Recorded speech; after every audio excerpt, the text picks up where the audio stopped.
Matthew chapter 26, verses 1 to 30. And it came to pass, when Jesus had finished all these sayings, he said to his disciples, You know that after 2 days is the feast of the Passover, and the Son of Man is betrayed to be crucified. Then assembled together the chief priests, and the scribes, and the elders of the people, to the palace of the high priest, who was called Caiaphas, and consulted that they might take Jesus by subtlety, and kill him. But they said, Not on the feast day, lest there be an uproar among the people. Now when Jesus was in Bethany, in the house of Simon the leper, there came to him a woman having an alabaster box of very precious ointment, and poured it on his head, as he sat at meat. But when his disciples saw it, they had indignation, saying, To what purpose is this waste? For this ointment might have been sold for much, and given to the poor. When Jesus understood it, he said to them, Why trouble you the woman? For she has wrought a good work on me. For you have the poor always with you, but me you have not always. For in that she has poured this ointment on my body, she did it for my burial. Verily I say to you, wheresoever this gospel shall be preached in the whole world, there shall also this, that this woman has done, be told for a memorial of her.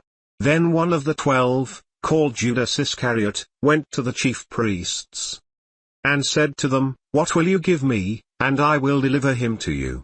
And they covenanted with him for 30 pieces of silver. And from that time he sought opportunity to betray him. Now the first day of the feast of unleavened bread the disciples came to Jesus, saying to him, Where will ye that we prepare for you to eat the Passover? And he said, Go into the city to such a man, and say to him, The Master said, My time is at hand, I will keep the Passover at your house with my disciples. And the disciples did as Jesus had appointed them, and they made ready the Passover. Now when the even was come, he sat down with the 12.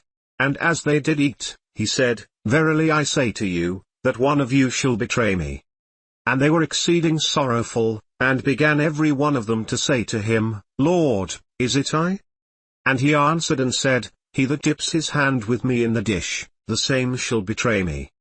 The Son of Man goes as it is written of him, but woe to that man by whom the Son of Man is betrayed. It had been good for that man if he had not been born. Then Judas, which betrayed him, answered and said, Master, is it I? He said to him, You have said. And as they were eating, Jesus took bread, and blessed it, and broke it, and gave it to the disciples, and said, Take, eat, this is my body. And he took the cup, and gave thanks, and gave it to them, saying, Drink you all of it. For this is my blood of the New Testament, which is shed for many for the remission of sins. But I say to you, I will not drink henceforth of this fruit of the vine, until that day when I drink it new with you in my Father's kingdom. And when they had sung an hymn, they went out into the Mount of Olives.